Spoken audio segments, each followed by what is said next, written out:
Protests around Northern Ireland are gathering pace, and communities are coming together with concerns around how relationship and sexuality education will fit into the school's curriculum. There's nothing new about a Saturday afternoon protest in the centre of Belfast. But what's different here is we have the representatives of socialist nationalism alongside those of conservative unionism.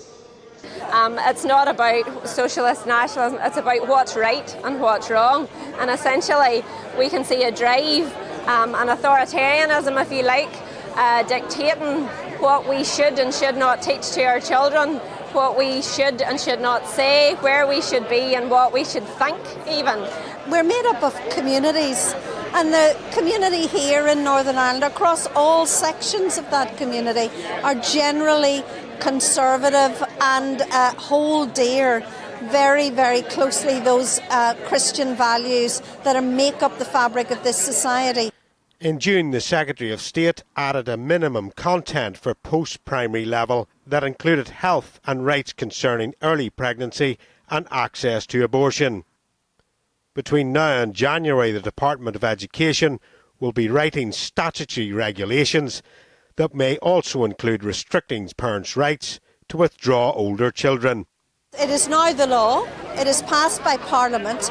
But the department here must issue guidance on how that is implemented, and they must issue regulations on an opt-out for parents who do not want their children to be involved in these lessons. It's also important that we have the opt-out ready at the same time as the regulations go live in January this year. And of course that we consider teachers who may not want to teach something that is against their moral conscience and belief. Our parents are now coming forward, they're being alerted that they have the right to ask for the information, to ask for the policies.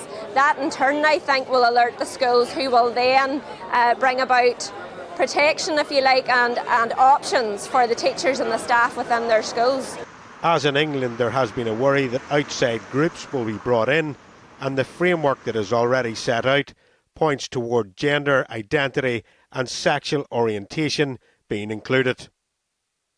The Human Rights Commission have only released a statement saying that they will not conduct interviews during consultation, but will monitor the situation.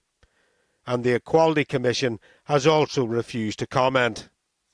This is the Department of Education. They will be responsible for making this policy function. But they too have decided not to come in front of a camera.